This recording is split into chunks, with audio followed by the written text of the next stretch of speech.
What's your best NSFW secret that you can only tell on here because no one knows? 1.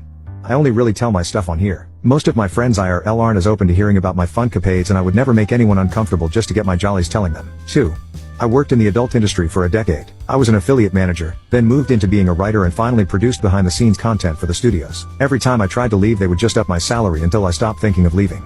Finally made the break in 2015. Now I work in a normal job. No one at work has any idea. 3. That I'm very much into girls but never really had an experience. That I'm also very submissive. And that I found someone on here who helps me explore those things. Sometimes things get a little wild and she ends up telling me if and when I can glaze and have included play. 4.